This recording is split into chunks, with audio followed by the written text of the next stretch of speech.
The interior of the Chinook was a rhythmic hell of vibration and industrial roar.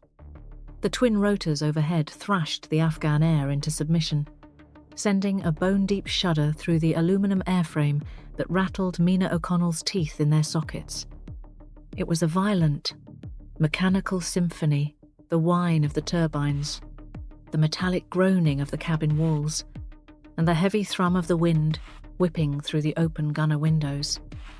The smell was just as aggressive, a thick, greasy cocktail of JP-8 jet fuel, hydraulic fluid, and the stale, metallic tang of recycled oxygen.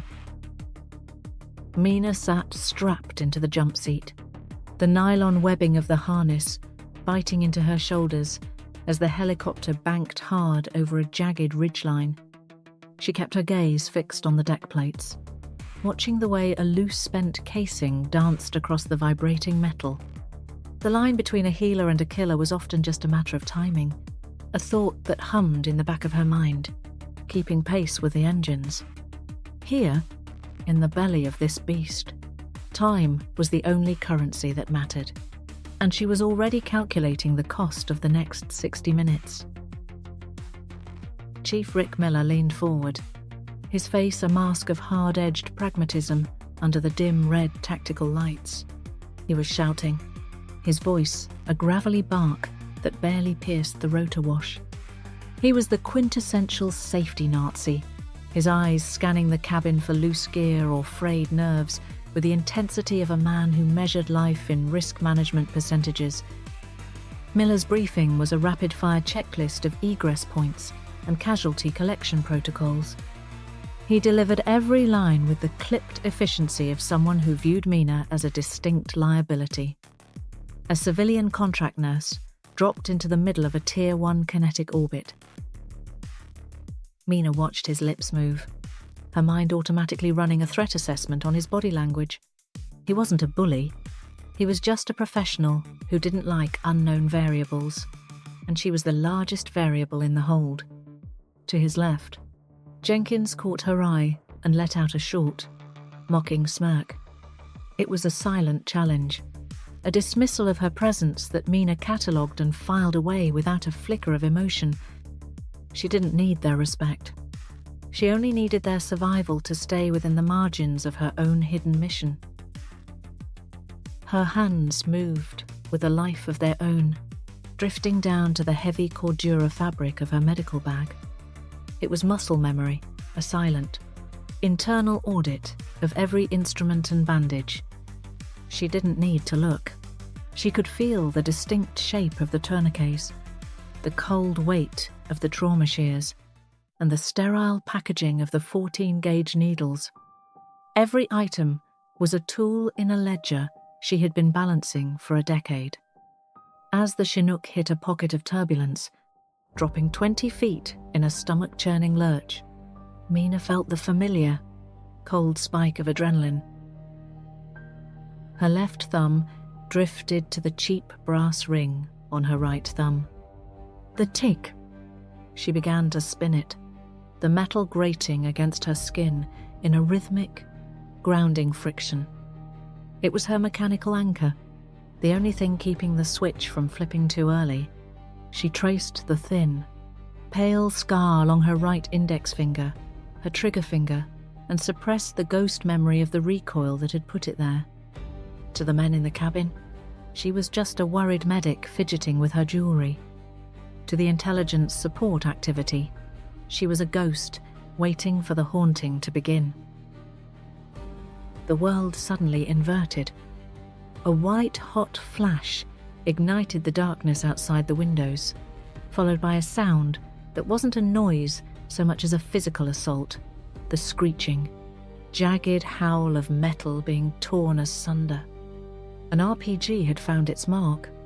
The impact was a sledgehammer to the Chinook's flank, a violent percussion that sent a shockwave through the cabin floor and into the marrow of Mina's bones. The interior lighting died, replaced by the flickering, demonic orange of a fuel fire licking at the edges of the jagged hole in the fuselage. The helicopter yawed wildly, the aerodynamic lift collapsing as the airframe began a terminal. Spinning descent. Gravity became an enemy. The centrifugal force pinning Mina against her harness as the seat frame groaned under the strain. Above the roar of the fire and the dying turbines, she heard the first scream, sharp, high, and terrified. It was the sound of the triage hell beginning. Mina's eyes went flat, the dissociation sliding into place like a deadbolt. The contract nurse was gone before they even hit the ground. The silence that followed the impact was a lie. It lasted only as long as it took for Mina's brain to reboot. And then the world rushed back in a cacophony of hissing steam and screaming metal. The Chinook lay on its side like a slaughtered whale, the cabin tilted at a nauseating 45-degree angle. Dust and pulverized mountain grit choked the air, swirling through the jagged rent where the tail boom used to be. The smell of burning JP-8 was overpowering now, mixed with the scorched hair scent of shorted electronics. Mina felt the sharp, hot bite of the harness webbing against her collarbone as she hung suspended over the wreckage. With a steady, mechanical grace, she reached up and slapped the quick release. Gravity took her, dropping her onto the mangled interior wall with a jolt that rattled her ribs. She didn't groan. She was already moving, her hands finding her trauma bag in the debris through pure tactile intuition. The crash site was a chaos of groans and the rhythmic clink-clink-clink of cooling metal. Mina moved through it with a flat, clinical affect that ignored the smoke stinging her lungs. She found the pilot slumped over the shattered flight controls, his helmet cracked and his breathing a desperate, wet struggle. He wasn't screaming. He was doing something much worse, gasping for air that his body couldn't use. Mina knelt in the glass shards, her eyes scanning his torso with the cold precision of a diagnostic scanner.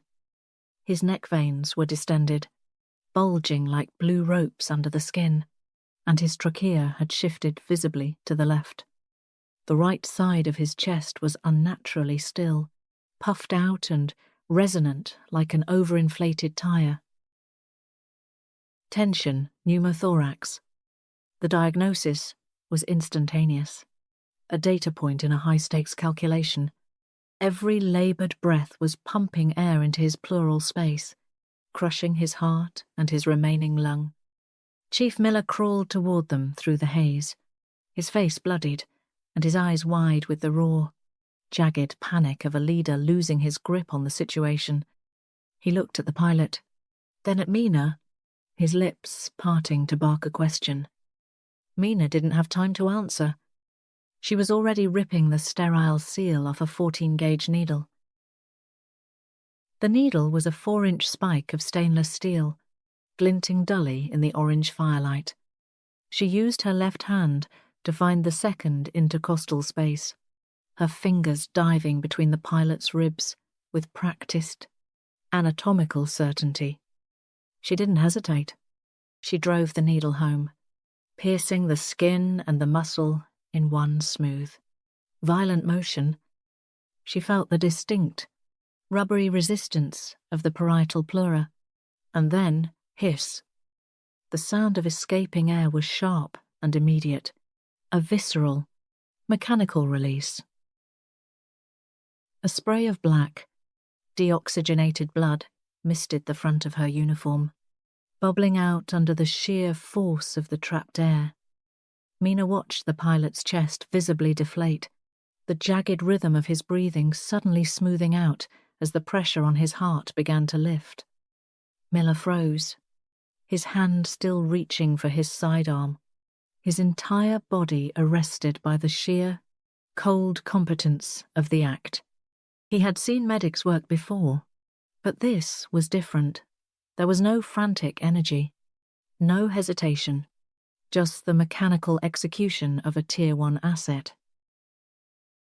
He watched the black blood stain Mina's sleeves, his suspicion shifting into a stunned, silent recognition. He didn't offer a girl boss salute or a speech. He simply exhaled, the tension in his shoulders breaking. He realized the liability in his cabin was the only reason his pilot was still breathing. But the moment of respite was a fleeting luxury. Outside the twisted hull, a heavy, rhythmic percussion began to tear through the air. Thump, thump, thump. The DSHK machine gun found their position. The 12, 7mm rounds, punching through the aluminum skin like it was wet cardboard. Shards of metal and rivet heads became shrapnel, buzzing through the cabin. They were pinned in the wreckage. The fuel fire was growing, and the DSHK gunner was just getting warmed up. Mina grabbed her bag and looked toward the jagged exit. The triage was over. The hunt was beginning. The environment outside was a scorched, abrasive wasteland of pulverized shale and sudden, sharp violence. Every few seconds, the thump, thump, thump of the DSHK tore through the thin mountain atmosphere, a heavy, subsonic hammering that felt like a physical fist. Mina pressed her cheek against the gritty deck plates, feeling the vibration of the impacts travel through the metal and into her jawbone. She could hear the distinct, mechanical clack of Jenkins' rifle jamming nearby, followed by a wet, desperate curse.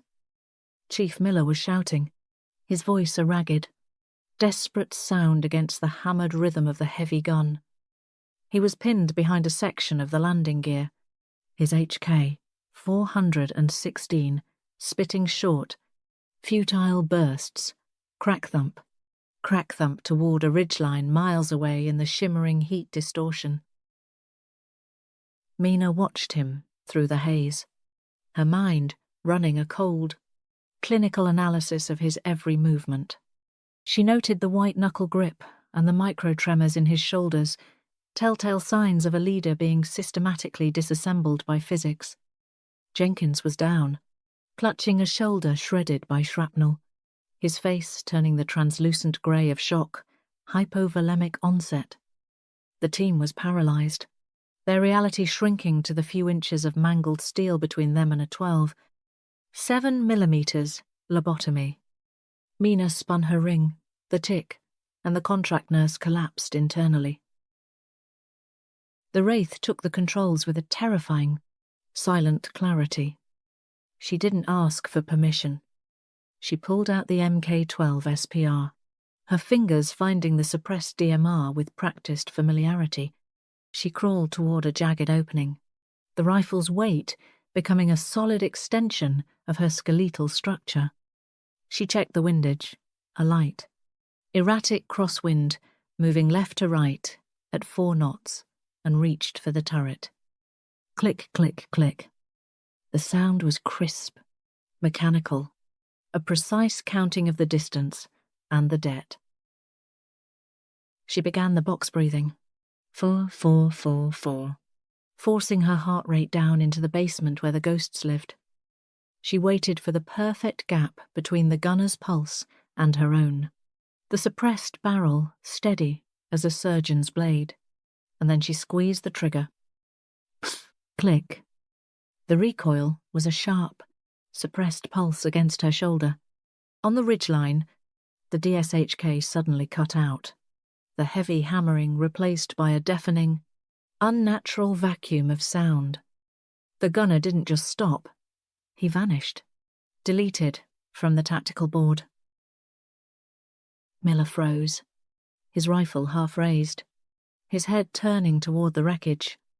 He stared at Mina, his eyes wide with a stunned recognition that bypassed all military protocol. Miller's voice was a low, strained whisper when he finally spoke. "Who are you?" Mina didn't look at him. She was already clearing her chamber. Her face, a flat affect of professional detachment. "Target down," she said, her voice like cold iron. "Move out, then." From the village below, the first crack of a bolt-action sniper rifle echoed through the valley, the round punching a hole through the metal inches from her head. The withdrawal of adrenaline was a cold, parasitic itch that crawled under Mina's skin. The high-velocity crack of the enemy sniper had left a sharp, metallic ringing in her ears. She rolled away from the entry hole, her movements fluid and devoid of wasted energy. Miller's team scrambled for cover in the oil-slicked shadows of the wreckage. Mina's mind was a tactical overlay, discarding the nurse persona and replacing it with a cold, analytic grid. The timing of the ambush was too precise. This wasn't a chance encounter, it was a curated execution. "I'm breaking off," Mina said, her voice a low frequency that brooked no argument. Miller started to object, but Mina was already sliding through a jagged breach in the tail section. She moved through the grey shale with a ghost's silence, her eyes scanning for the specific knowledge mismatch she knew had to be lurking. She reached the outskirts of a crumbling mud-brick schoolhouse overlooking the crash site. She found the spotter's nest hidden behind a stack of rotted lumber. The man was already dead. His throat opened with clean, surgical precision. Mina knelt beside the body, her face emotionless. She didn't feel pity, she only felt the mechanical necessity of the hunt. She reached for the sat phone clutched in the man's stiffening hand, her eyes narrowing at the biometric lock. Mina didn't have time for a digital hack.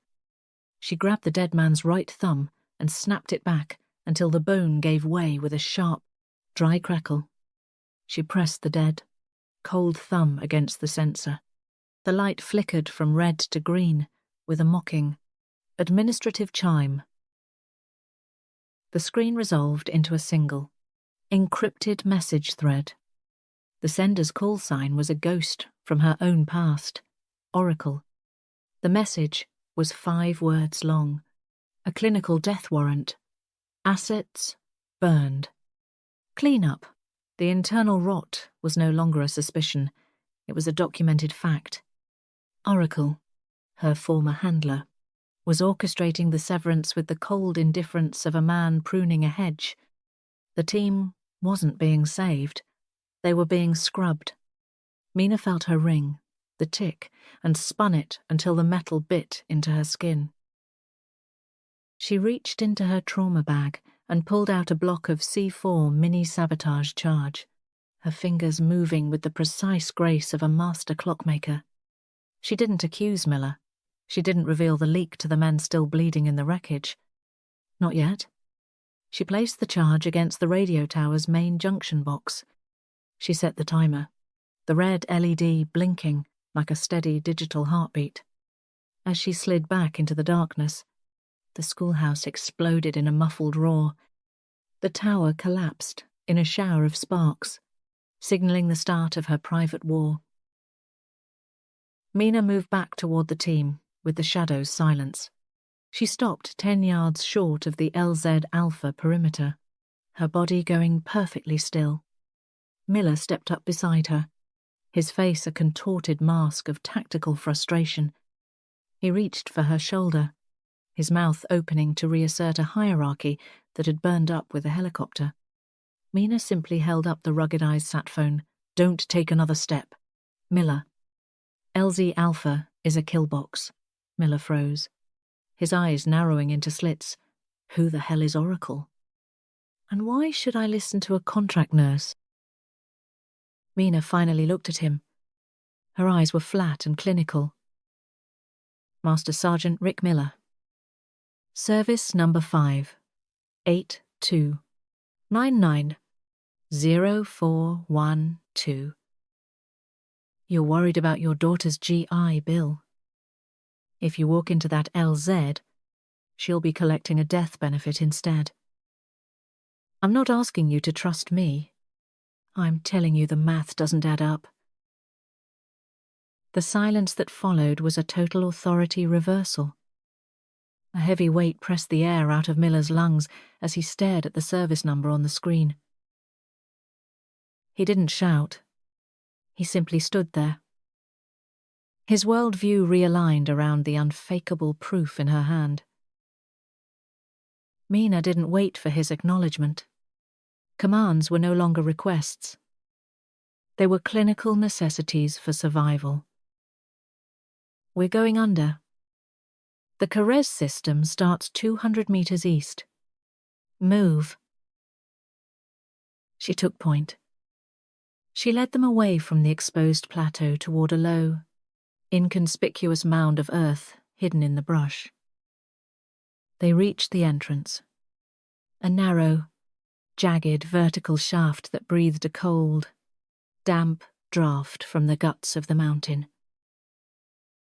The transition from dry mountain heat to the Karez was a sensory assault. The smell hit first, ancient mud, stagnant water, and the cloying, sweet scent of wet mold that had lived in the dark for centuries. Mina descended first. Her fingers found the cold, slimy grooves in the stone walls. Her boots splashed into 2 inches of freezing, silty water that numbed her feet instantly. The darkness inside the Karez was absolute. A heavy, velvet void swallowed the beam of Miller's tactical light within a few feet of the lens. The only sounds were the steady, rhythmic drip, drip, drip of mineral-heavy water falling from a hairline fracture in the ceiling and the laboured, echoing breath of the wounded Jenkins. Mina led them deeper into the labyrinth. Her fingers trailed along the wet stone to maintain orientation. Her mind ran a continuous exit scan of every shadow. The air grew colder. A damp chill seeped through her uniform and turned her sweat into a clammy, freezing film against her skin. Suddenly, she stopped. Her hand rose in a silent signal. She tilted her head back. Her ears strained against the oppressive silence of the earth. Above the 6 feet of packed stone and shale, a new vibration appeared. A distant, the mechanical thrum that wasn't part of the mountain's geography. It was the sound of something searching, a predator hovering in the night sky. The team huddled in the damp shadows as the subsonic hum of the drone scan pressed down on them. The darkness closed in like a physical fist. Hum. The low drone lingered, then faded. Mina waited another full count of 10 heartbeats before lowering her hand. Window closing. Move. They pressed forward through the narrow tunnel, boots displacing water with careful steps. Deep inside the Karez, the silence pressed against the eardrums like a physical weight. The only movement in the lightless void was the steady, rhythmic plink of mineral-heavy water striking a stagnant pool and the soft, dry scraping of tactical nylon against ancient, damp stone. The air was a stagnant soup of wet earth, copper, and the sharp, metallic tang of Jenkins' fresh bandages. It hung in the confined space like a shroud. Mina stood at the junction of 2 narrow tunnels. Her hand pressed firmly against the slime-slicked wall. She felt the subsonic vibrations of the mountain above. She wasn't just waiting. She was listening to the frequency of the team's fear. She catalogued the irregular, shallow gasps of Jenkins and the way Miller's rifle barrel occasionally clicked against the rock. A clear sign of muscle fatigue and rising adrenaline. Her analytic overlay ran a continuous threat assessment of the structure. It calculated the thickness of the overhead shale against the likely penetration of a thermal sensor sweep. The Karez was a sanctuary of darkness. It was also a tomb if the exits were mapped. Then the sound changed. It shifted from a distant hum to a localized threat.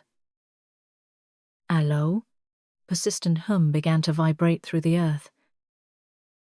The sound felt more like electricity pressing against the skin than an actual noise. It was the drone, a high-altitude thermal scanner looking for the infrared bloom of the heat signatures they were bleeding into the damp air. "Don't move," Mina whispered. The words were barely more than a ripple of air in the darkness. The command was devoid of emotion and absolute. Miller started to ask a question. His voice rasped with confusion. Mina pressed a firm palm against his chest. She felt the frantic, heavy thud of his heart through the tactical vest. The hum intensified. It hovered directly over their section of the tunnel. A mechanical predator sniffed at the mountain's crust. The physics of the scan were invisible, but felt. Mina could almost perceive the infrared beams searching for a gap in the rock. The team remained frozen in the darkness. Cold water soaked through their boots. Their breaths held until lungs burned with the need for oxygen. The hum finally began to decay. It moved north toward the village. Only the sound of water drips and the heavy, sulphurous scent of the tunnel remained. "For Joe," Mina said after a long pause. Her voice was a clinical rasp. "They're mapping the exits. We have a window of exactly 6 minutes before the next pass resets the grid." She began to move again. Her boots displaced the silty water with a ghost's precision that left no ripples. Behind her, she could feel the team's morale fracturing, the institutional paranoia of men betrayed by their own technology.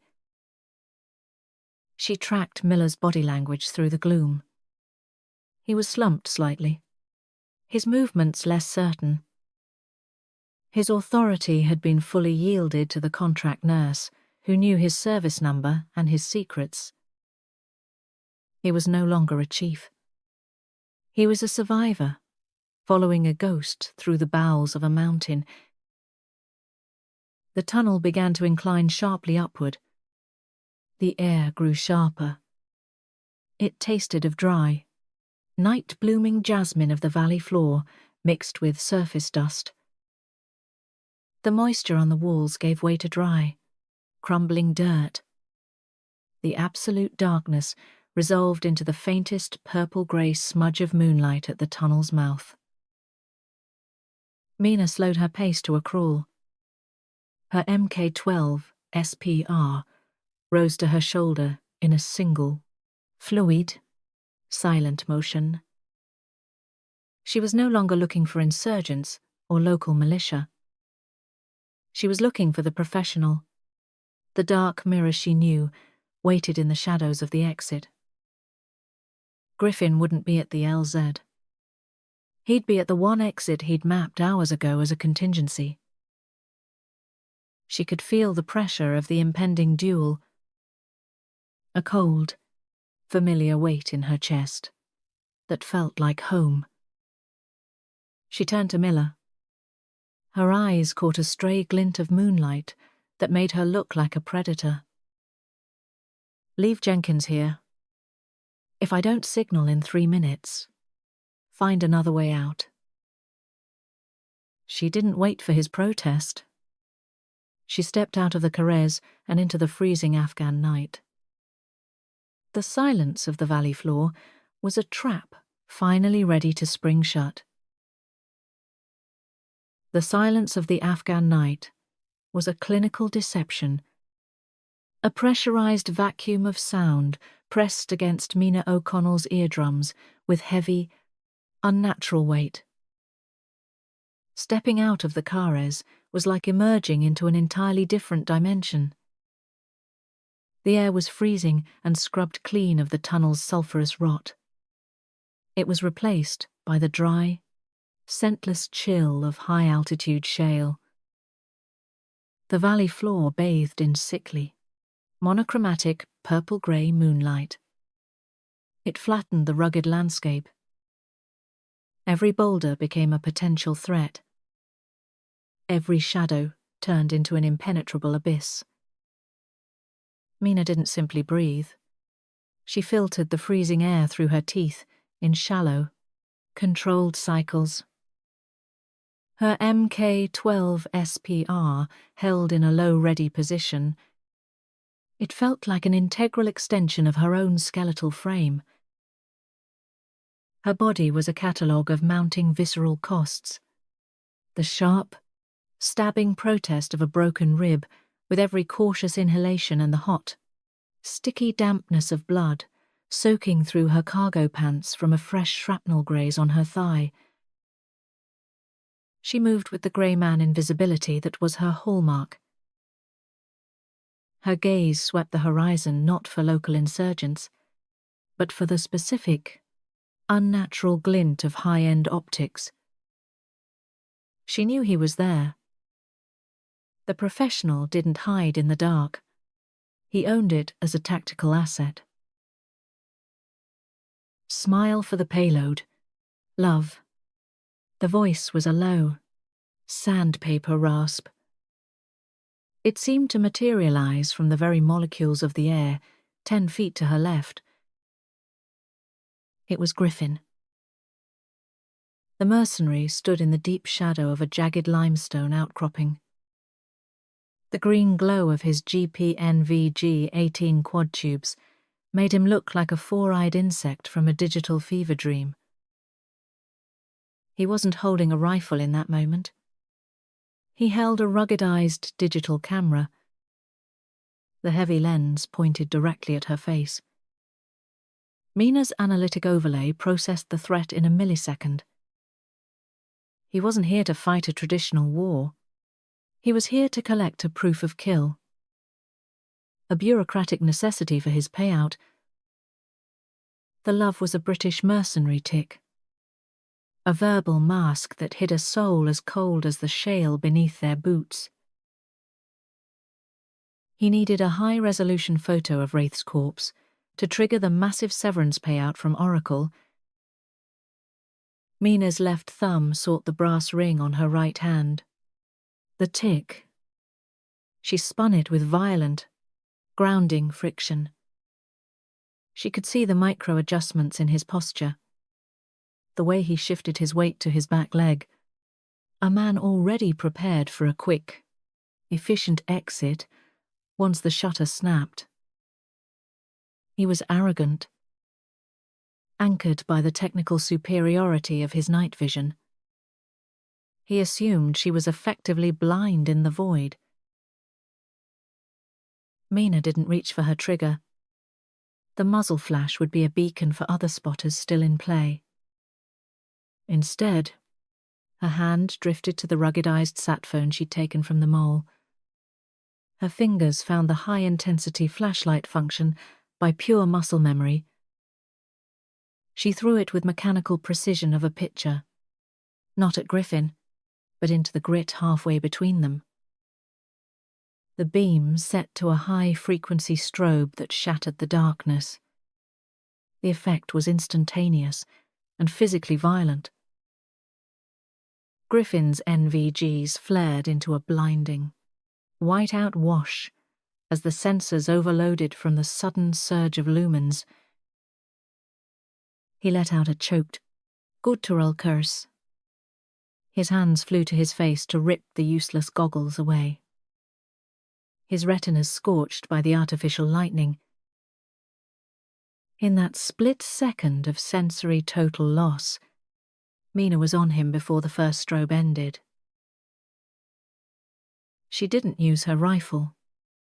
It was too long, too clumsy for the surgical intimacy of this kill.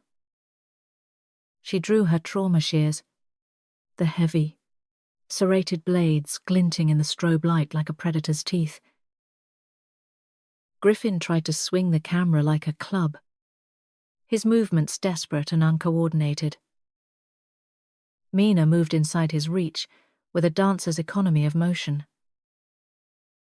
The serrated steel of the trauma shears bit through the heavy, reinforced weave of Griffin's tactical pants, and into the soft, vulnerable tissue of his inner thigh with a wet, heavy crunch. It wasn't a simple cut. It was a total structural collapse of the primary life support line. Mina twisted the blades with clinical force. She felt the resistance of the arterial wall before it gave way under the pressure. A high-pressure fountain of hot, metallic-smelling blood erupted instantly. It sprayed across her face and chest in a rhythmic staccato that matched Griffin's failing pulse. He collapsed onto the shale. The waxy pallor of hypovolemic shock set in within seconds. His breath came in ragged, shallow gasps as the mountain air reclaimed his heat. "Wraith," he wheezed. His eyes rolled back in his head as he stared at the dying strobe light. They won't let you walk. You're a liability to the whole board." Mina stood over him. Her face held a flat, clinical affect as she watched the life drain into the dry, thirsty earth. She didn't feel triumph. She felt the weight of the debt and the phantom pain in her ribs.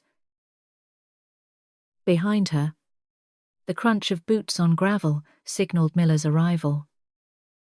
He looked at the Shears, then at the dying mercenary, his face pale in the moonlight. "The exit is clear," Mina said. Her voice was like cold, sharpened iron. "Signal the extraction. Code Echo 7. The sound began as a low, subsonic thrumming. It vibrated through the shale and up into the very marrow of Mina's bones. It was the rhythmic, heavy whop-whop-whop of a pair of Sikorsky MH-60M Black Hawks. Their lightless silhouettes cut through the Afghan stars like predatory ghosts from an industrial nightmare. The noise was a violent intrusion. It shattered the frozen silence of the valley floor. Plumes of abrasive dust and dry jasmine scent swirled into the air. Mina stood at the edge of the small clearing. Her Mk-12 SPR slung low across her chest. Her silhouette forgettable against the jagged limestone rocks. She was a living map of visceral damage, limping heavily on her right leg, her breath coming in shallow. Wheezing hitches from broken ribs that felt like hot knives twisting in her chest with every heartbeat. Blood, Cajarone and the cooling fluid from Griffin's femoral artery had dried into a stiff, dark crust on her uniform. She watched the extraction bird bank hard. Its nose dipped as it flared for a tactical landing that looked like a controlled crash. There was no hero's welcome in the air. This was the cold, mechanical reality of asset retrieval in a burned sector. The Black Hawk touched down with a heavy, metallic thud that shook the earth. The rotor-wash created a localized hurricane that threatened to knock the exhausted, wounded men off their feet. A lone figure in sterile, grey, tactical gear stepped out of the cabin. An encrypted tablet held in a gloved hand. The screen cast a pale light on his impassive face. He didn't look at the regular soldiers, his eyes fixed solely on Mina. He scanned her for the verified markers of an ISA ghost. He raised a shortwave transmitter to his lips. His voice was a flat, administrative drone. Echo 7. Confirm Wraith. Mina didn't hesitate. She knew the protocol was the only thing standing between her and a bullet from the door gunner. She felt the heavy weight of the ISA legacy pressing down on her. The private rule that dictated her survival at any cost. "Solid copy," Wraith confirmed.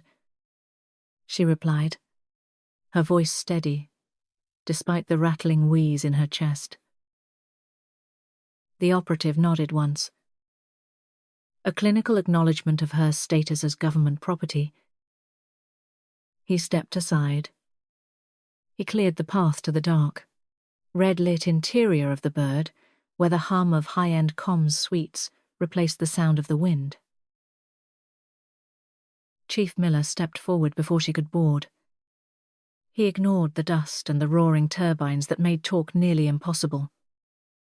He pulled a Velcro-backed Bravo team patch from his shoulder, a piece of fabric frayed at the edges and smelling of gun oil.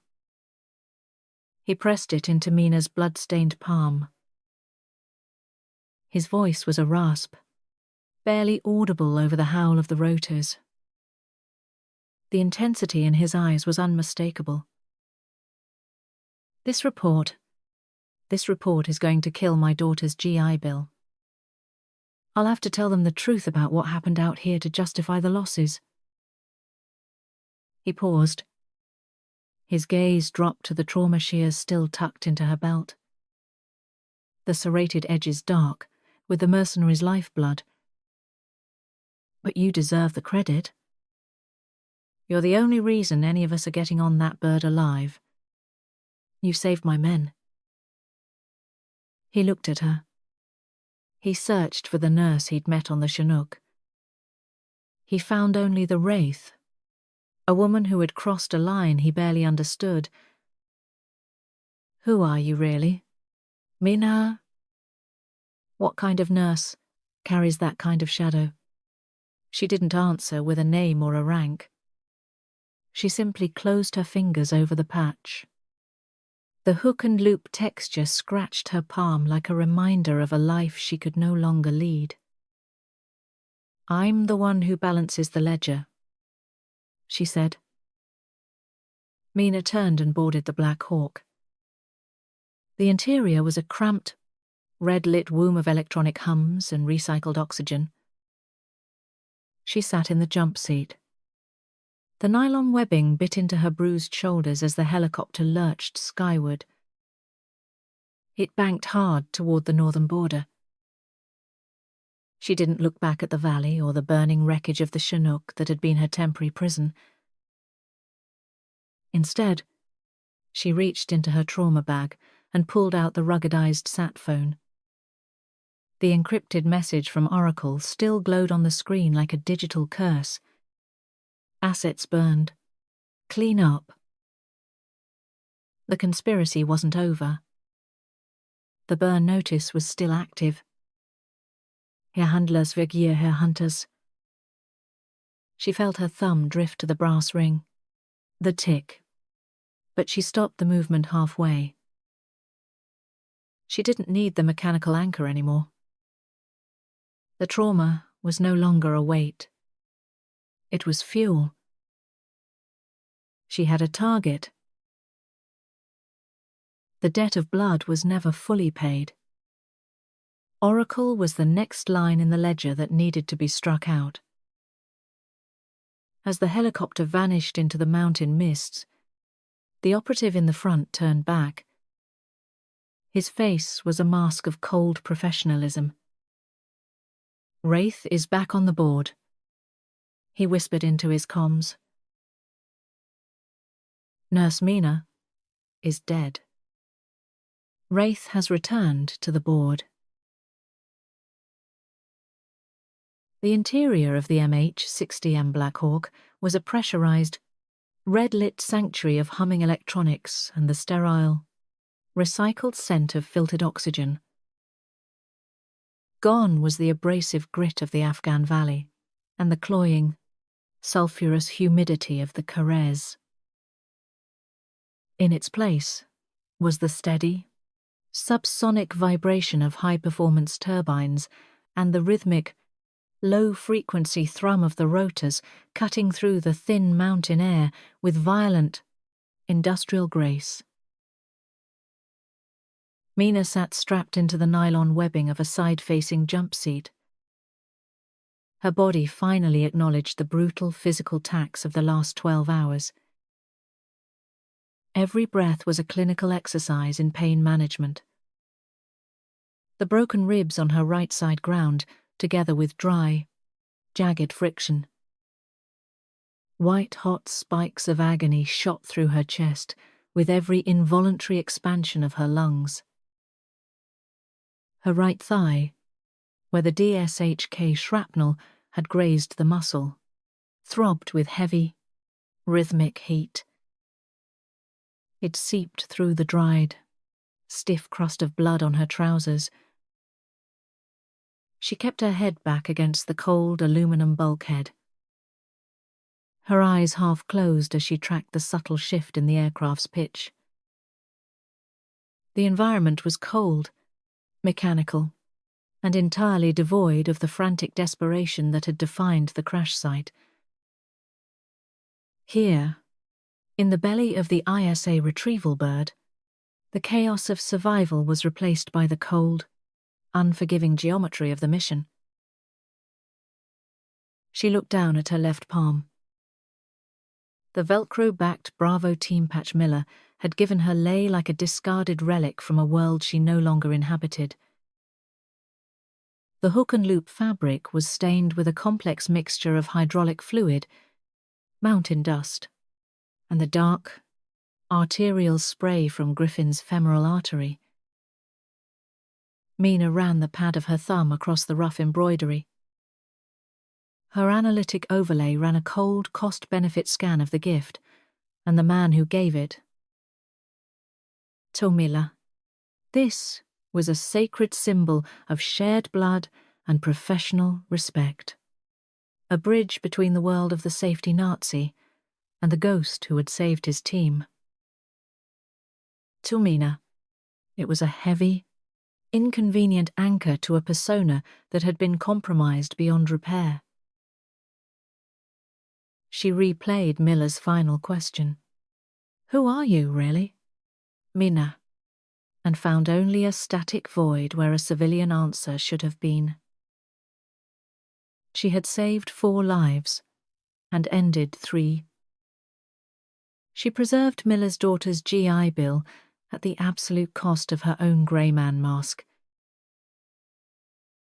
The friction of the patch against her calloused skin was a visceral reminder that the world of contract nursing and triage maps was JO, a burned sector. A tactical casualty of Oracle's deep state betrayal. With slow, deliberate movement, devoid of tremor, Mina reached into her trauma bag. She pulled out the heavy trauma shears, the same serrated blades that had surgically ended Griffin's life in the shale. She didn't look at the mercenary's blood still clinging to the hinge. She only saw the tool's utility. She focused her gaze on the medical ID tag pinned to her tactical vest. Empointe O'Connell. RN. The plastic was cracked and scorched from the initial RPG impact. She slid the blunt, rounded tip of the shears under the heavy nylon thread of the name tape. The sound was a series of sharp, dry snaps as the reinforced stitching gave way, one fibre at a time. She felt each tiny vibration travel up the handles of the shears and into the carpals of her hand. A microphysics of identity deconstruction. It was a surgical debridement of her own life. She pulled the tape free. The fabric curled in her gloved hand, like a piece of dead, necrotic skin. She looked at it for a heartbeat.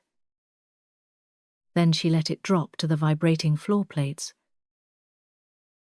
The scrap of cloth was instantly sucked into the shadows by the circulating air of the HVAC system. It vanished into the industrial noise. The internal switch didn't just flip this time. It locked into place with the finality of a hydraulic deadbolt. The operative in the front of the cabin turned his head. His face was a monochromatic mask in the dim red tactical lighting that erased the humanity from his features. He didn't speak. His eyes tracked the movement of her hands. He documented the shedding of her cover with the cold indifference of a technician watching a satellite data stream. Mina met his gaze with a flat affect of professional detachment. Her pupils dilated, but her focus laser-sharp. She didn't spin the brass ring. The tick on her finger. The compulsion had vanished. It was replaced by a cold, singular focus that felt more like a sharpened weapon than a psychological quirk. The pain in her ribs was an obstacle to be feared. It was a data point, a visceral reminder of the stakes and the cost of failure. She leaned forward.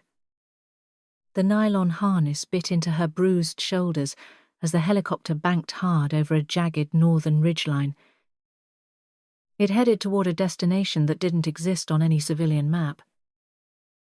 The role of the healer had served its purpose as a temporary bandage over a wound that had never truly closed. She was Jo, a liability to be protected or a nurse to be underestimated by alpha males. As the Afghan border vanished beneath a shroud of clouds, the last remnants of her civilian identity dissolved in the rotor wash. Nurse Mina is dead. The Sikorsky MH-60M Black Hawk continued its relentless northward trajectory, a black needle threading through the freezing, high-altitude mists of the Panjshir border. Inside the cabin, the atmosphere was thick with the subsonic hum of encrypted satellite relays and the sharp, chemical tang of high-end circuitry that made the air feel electrified. Mina sat perfectly still. Her spine braced against the vibrating aluminum bulkhead. Her wiry frame lost in the deep crimson glow of the jump seat lights. She was no longer a nurse. The transition felt like the sudden, sharp clearing of a dense humilfo. Her analytic overlay partitioned the mission data with clinical speed. The DSHK placement, Griffin's specific proof of kill requirement, and the 5 words on the mole's sat phone. Oracle hadn't just burned the assets. He had attempted to balance a ledger that Mina was Jo rewriting in her head. The operative in the forward seat adjusted his headset. His movements sharp and procedural. They reflected the ISA realism that viewed humans merely as expendable nodes in a larger tactical grid. There was no comfort here. Only the cold, mechanical efficiency of the activity, reclaiming its own. The operative raised a shortwave transmitter to his lips. His voice was a flat, administrative rasp that bypassed the industrial roar of the turbines through the bone conduction mic. Echo 7. Confirm, Wraith. He looked directly at Mina. The red light reflected in his dark lenses like twin sparks of a dying fire in a void.